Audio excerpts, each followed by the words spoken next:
Welcome to the Big Scoop with Coop. I'm your host, Coop. Season 7 is still going strong, people. If you haven't already, make sure you do actually go check out the bigscoopwithcoop.com, where you can actually see all episodes from season 1 to season 7. Also, people, if you haven't already, make sure you do go check me out. Big shout outs to everybody that's watching on Instagram right now. Instagram.com at MCOOP317.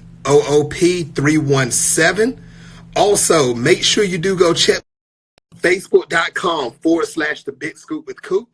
And also, people, once again, the bigscoopwithcoop.com, where you can check out all episodes and everything else. Also, people, make sure you do go check me out on YouTube. Now, today's guest who I have today, and you see her right on the screen right now, she's been doing big things. I mean, very big things. From she's actually done NCIS LA. You've seen her or heard her also in a lot of voiceover work, from The Walking Dead, Fear of the Walking Dead, Batman versus Superman. I can keep going with this, but I'm not going to do it because it's going to take up the whole show, how much stuff she has done. Once again, people, make sure you tune in right now. And I have the one and the only Miss Natalia Castellanos. Welcome to the show. How are you? I'm doing well. How's your day going so far? Good. I cannot complain. Yes. working. Yes. I know you're a busy woman. You're doing so many things up in the movie and television industry. I'm not going to lie. I'm surprised you even have time to sleep. I'm not going to.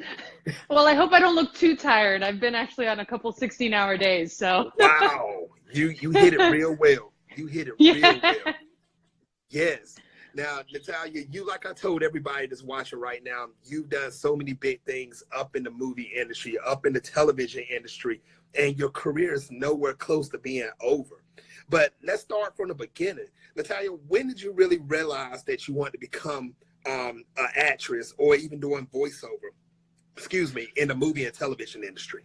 Well, voiceover, I kind of fell into it, which was and I'll tell you that story in a sec, but when I wanted to kind of go in, I've always kind of been in theater. I've always been like doing those kind of stuff when I didn't live here in the States. And when I was about 18 years old, I had the pleasure to be the body double for Jennifer Grey. Wow. And yeah, which was insane. It was like one of my first sets on, real professional sets. And once that started, I left set and I was like, this is what I want to do. Nice. I always knew that from theater, but once I got on the whole machine, I was like, oh, that's what this is like.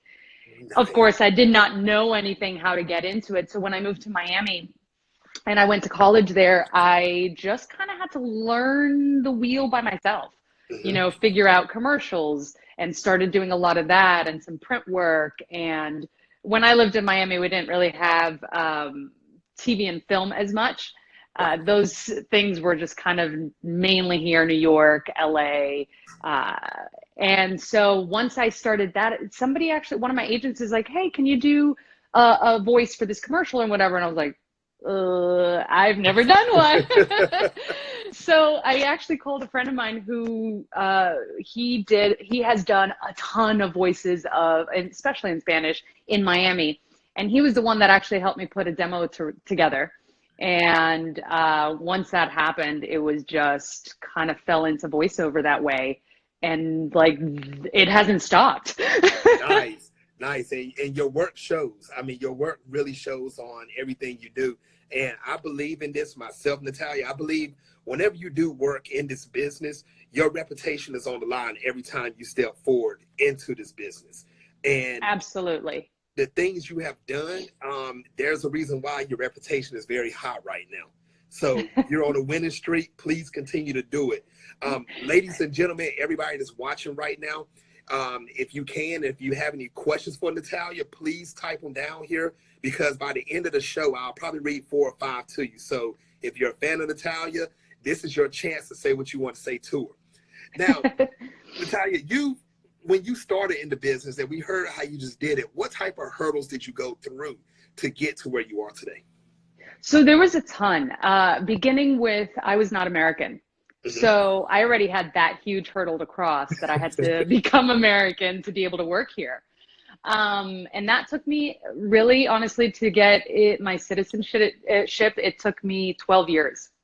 Wow. 12 years. Wow. Yeah, it was a journey, and it was a journey of like having to bust my ass in the sun. Oh, sorry. I don't know No, if I you're can okay. say that. You're okay. Okay. Yeah.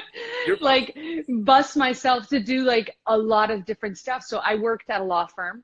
And I, once I graduated college, I worked at a law firm and just kind of kept doing all these other side jobs that I could do.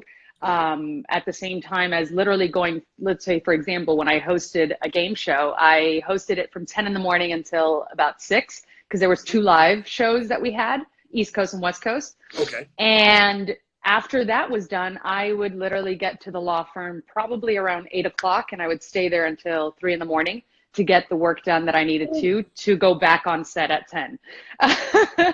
So that was just like one of the little hurdles that happened, in doing it, but also hurdles of kind of getting through diversity. I think diversity just now is starting to get, a lot of traction, but not just diversity of, white and black. Right.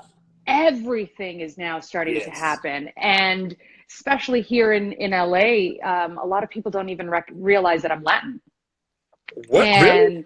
Yeah, a lot of people are, when I start speaking Spanish to them, they're like, oh, I didn't know you spoke. So, so I think that was like one of the things that we had to, that I'm still kind of, working at, and making sure that it all, the voice is kind of heard in that aspect. So that's one of the huge hurdles. Yes. Nice. Now, with starting off, I know a lot of people I've talked to within the 7 seasons of my show, a lot of people said that when they came into Hollywood and they done what they had to do, some people went without mentors, and they said they wish they had mentors, and some people had mentors, and they said that some of them worked well for them, some of them did not. Now, did you have any mentors starting off in the game? When I first started, I didn't really have per se a mentor. Okay. I really had a lot of friends and a lot of people that had been in the industry a lot longer than I, that, I could kind of lean on a bit here and there.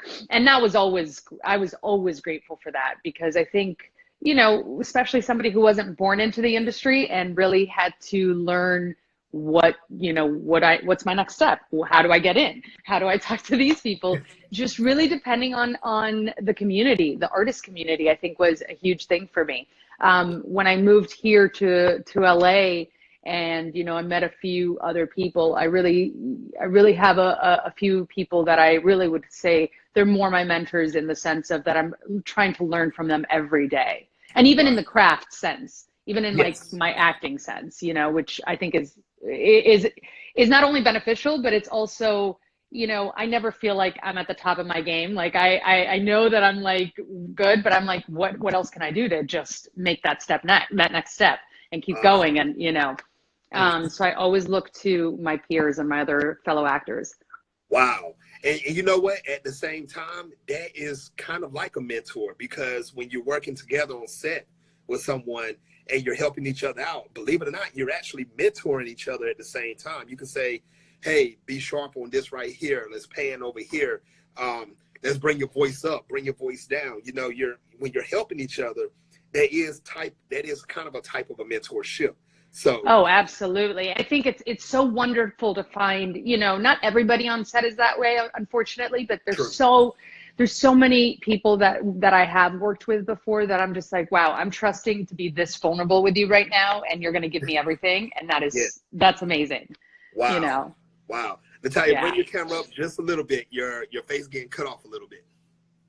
Cut? Oh, really? That's... Yes. Can you see me now? Perfect. Now, I've taught, like I said in the beginning, you've done a lot of voiceover work. Can you explain to the people that's out there that's getting new into this business, what is ADR and what is ADR loop? So ADR, usually there's 2 forms of ADR. ADR, if you have been a principal on camera, Sometimes we have to go back into the studio to record the lines if it wasn't picked up on set properly. Or if there was a sound problem and we need to clean that up, let's do that. Or even in fact, sometimes when, and it even happened in, let's say, NCIS LA that I did, there was a moment that we added a line where my head was turned to the back of the camera, and they really wanted that to actually move the story along. So I was able to do that post. So that's one of the forms to be able to do it.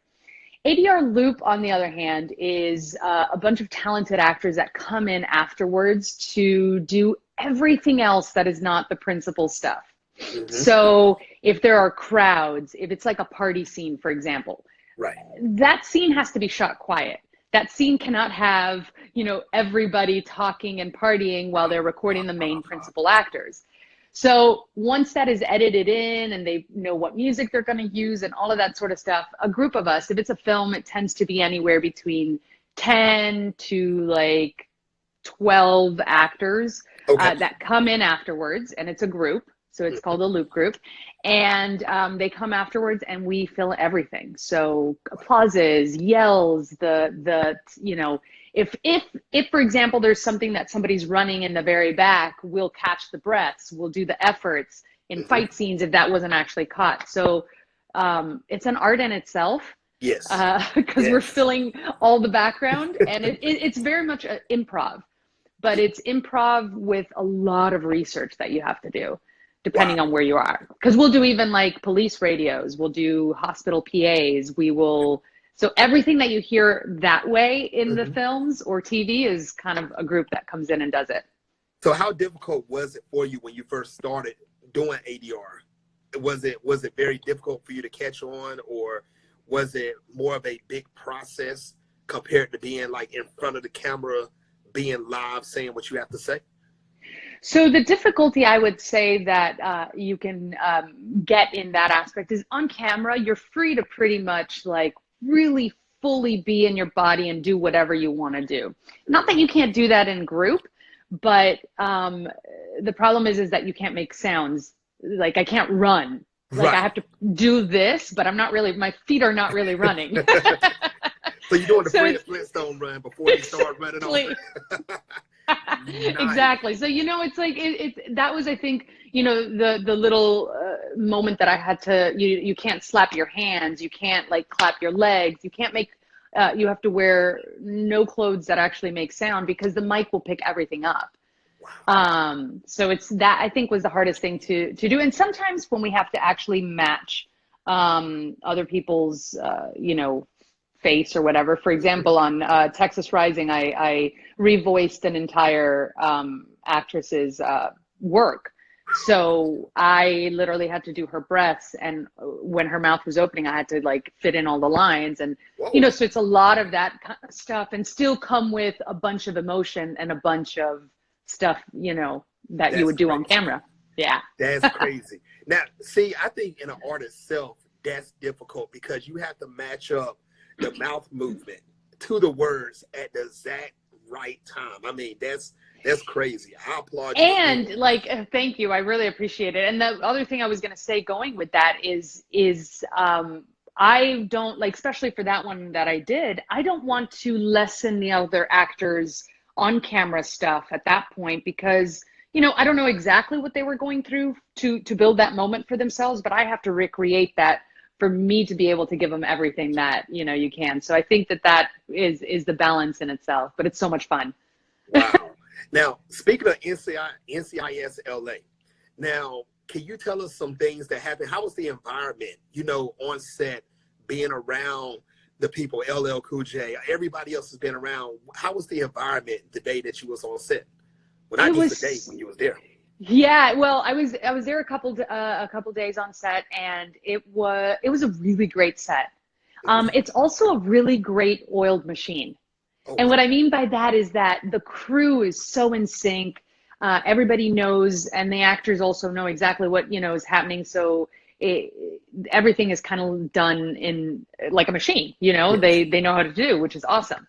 With that said, though, I, you know, coming in at first, I was a little nervous because I was like, oh, I have to work against Nia Long, and we have to it's two power women. True. But when I met Nia, I loved her. Like, her and I clicked so well, and I really also give her the credit for making the set feel super comfortable, which was really great, especially for a guest actress. Wow. Now, if you had the chance, would you ever go back and run a full season of NCIS? Absolutely. Wow. There is still possibility that it can happen. Nothing has happened yet, but it also has to do with how they can line up my storyline of being an ATF agent to come back to the NCIS. So once that kind of can get figured out, I would be super happy to be back.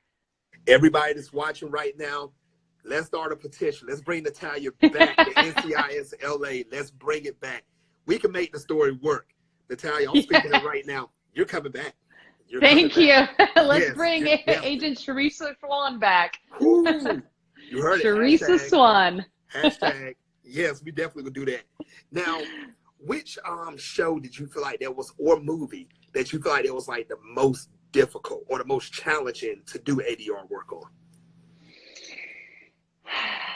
That one was a tough one, because I feel like they all are challenging in different ways. I would say, wow, I'm like forgetting the name right now. I'm sorry. It's the one that we did, and it was about the Boston bombing. I know. You know which one I'm talking about. Yes. Sorry, I've done so many that the names are kind of like. That one I think was the hardest because it was just having to do all the Boston research for that kind of stuff was already heartfelt and difficult in those ways. So I think that was challenging in that aspect. Other than that, I mean, I have so much fun when I'm in there. Right. I don't really, there's still times that I get up to the mic and I'm nervous and I'm like, I know what I'm doing, but it's just that excitement that you get. I definitely get it. I've done a few of that also, and done a little voiceover at the same time. So I definitely understand where you're coming from. With me personally, when I went into it, I was like, oh, this is nothing when I first did it. And then when it was time to read the lines, it had to be exact. I was like, oh gosh. And my movie producer was like, okay, cut, do it again. You're not lining up right. I said, oh my gosh. So I know where you're coming from. Yeah. It has a challenge, but you know what? Once again, we see how much of a professional you are. You're doing big things. And big shout outs to you. Definitely big shout outs to you. Yes. Now, as far as it goes for movies from past to present, is there any movie that you wish that you had a role in, that even if you didn't try out for it, it don't matter if you was a kid coming up, is there that one dream movie or dream television show that you wish you could have been in? I would have to say, I really fell in love with $1 Million Baby. Yeah. Okay. I really love that story. I also love The Last of the Mohicans. Okay. That I wish I had a role in. Wow. But like newer ones that I have actually tried out for, there's a movie that's coming out in 2020 by Paul W.S. Anderson, yes, who did the Mortal Kombat, which was my absolute favorite movie back then. Okay. Now I watched it and I'm like, no, we need a remake. I believe it's going to happen. Right? Yes. But there's one called Monster Hunter, and that actually would have been I think would have been fun to work on, just because I think it was shot in Cape Town. Yeah. And that would have been fun to go to, but I also love action. I love being able to like get down, get dirty, do all of that kind of stuff. Yes. Now, talking about that, is there any future projects that you're working on that you'd like to speak about?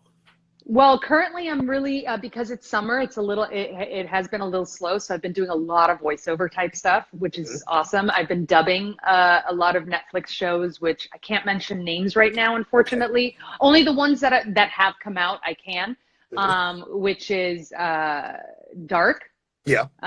which is a great one. So if you hear the English dub on there, I play Claudia in 1986, and I'm her voice. Wow. So I've been dubbing a lot of Netflix shows, which has been a blessing. Okay. And then more than that, I mean, like my commercial is still on air, which is the Ora Wheat Hmm. bakery commercials for the bread. So make sure you watch that. And I think that the other thing that I'm really focusing on now that is summer is I've been writing a script for 4 years now. And Wow. it's been 4 years in the making. I need to get it done. You got it. But You got that's the thing that I'm actually mostly excited about is really getting that story told. Okay. Now, can you give us a little sneak peek, just a little bit about the script? What Sure. type of genre, whatever it is? So it falls under the drama Okay. genre, but it does have some like Fight Club esque essence to it. Ooh, that But it sounds also, yeah, which I like. Fight Club was always one of those movies that I was like, oh, I loved it. fun. But besides that, it has a lot of it talks about like abuse, Okay. and I think it's so relevant in today's world of not only abuse at home, but just abuse that's happening everywhere Right. in so many different levels. And I do like touching upon stories that actually have something like that going on. Okay. That's very nice. Very So nice. it's a mix of that entertainment, but then you leave the theater hopefully thinking about stuff. I like that. It's right. Let them leave in suspense. That's what Yeah. you want. That's definitely what you want. Now, Natalia, for the people that's just getting introduced to you for the first time and your fans, how can people follow you on social media? So the best way to do it is here on Instagram. I'm at Here Is Natalia. I use Facebook, but I don't know. Facebook bothers me sometimes, unfortunately. I understand. I also love being able to see pictures. I'm a very visual person, so pictures I really like going. If people like write a huge thing, sometimes like with my schedule, I'm like, oh shoot, I want to read, but I can't. So that's the best way is through Instagram. Okay. But I'm definitely on Facebook and I'm definitely on Twitter, which Twitter is also at Here Is Natalia.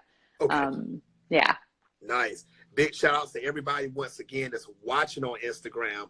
Make sure you do ask your questions, like you said. I'm gonna read about 3 or 4 of them, and we want to see what Natalia says because I don't know what your questions are. Natalia don't know, so we'll catch her by surprise. Also, we definitely are.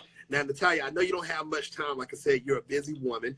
But what advice would you give any male or female that wants to become an actor or actress or even do voiceover? What advice would you give them?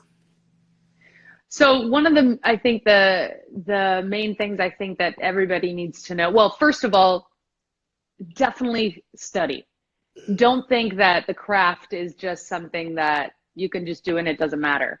Right. Because it is a career. It is something that I take very seriously. It is something I love. I love the art of it. So I would really, besides, go into class and do all of that kind of stuff. I think the biggest thing to learn is not letting the whole like business industry side Right. jade you so much that you think you're better than anybody else. Mhm. It's such a great collaboration and be willing to make real true connections with other people in that aspect, especially in the industry, because you don't want to, a lot of people like kind of leave a bad taste in people's mouth. And I Right. think, you never know who anybody is in the sense of treat everybody with respect, just Okay. like you would like to be treated.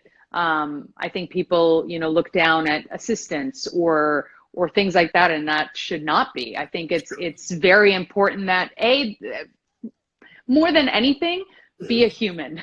There you Be a go. human is, Yes. I think, to like, really get it honed in and clear is be a human in this industry. That's what's people are gonna buy, and that's what people are gonna fall in love with. I love it. I love it. Now, Natalia, before we even start reading the questions, there's one segment that we do on this show. And this right here is called Take the Floor. So that means I will give you 2 minutes. There's no questions. Anything that you want to say that's on your mind, even if it's just from thanking your fans or anything that's on your mind, this is your chance to say it. Natalia, take the floor. Thank you. Well, first and foremost, I do want to thank everybody that has been supporting me, not only on social media, but in, in my life every day. This is a hard industry as it is. It's also very lonely at times. And I think having true friends and true connections is such a blessing. And I am so thankful every day for that. And I'm grateful for everything. And I have to remind myself of that. And I hope I'm giving it to everybody else as well, to really remind yourself that life is very fickle, and you should be very grateful for everything, and try, no matter how horrible life can be for you right now, really try to find the upside of it so that you don't stay in that dark hole. But more than anything, I'm so thankful to everybody. Nice, nice. You heard it here first, people, with Natalia. Let's go through some of these. I'm going to see if I can find some quick questions real quick. Let me see. Now, if I butcher your name, people, I do apologize ahead of time. I do. It looks like that's Mania Yachi. She says, I vote yes, Natalia back on NCIS LA. Let's bring her back. Yes. Ruby. She said, Natalia, you're an angel, so talented and so giving. Thank you for all you share. Oh, that's so sweet. Let me see. Monia again says, what is the project you are the most proud of and why? Either TV, film, or voiceover. I would have to say, I'm actually really proud of NCIS LA. I'm really proud of that. Not only was it one of the things that like stepped me up to a different level in my career, but also really also made me like a little bit of self-love, in a sense of really proud of everything that I've done and everything I've accomplished, and not letting fear get in my way, because it could have in that moment. So I'm proud of that. The whole process from from the audition to the on-set experience. Nice. Now, Natalia, I want to say thank you once again for coming on the show. It was an honor having you on the show, and I would love to have you back on in the future. Absolutely. Thank you so much, Michael. I really appreciate it. Yes. All right, guys. Until next time on the Big Scoop with Coop, stay tuned. You'll see who the next guest will be. So make sure you stay tuned. Big shout outs to Natalia. Make sure you follow her on Instagram. Keep up with her work. If you have not already, find the episodes of NCIS LA. Find her work on Netflix. Keep up with her. Natalia, you have a great night. You do too. Have a good one. All right. Until next time. Bye.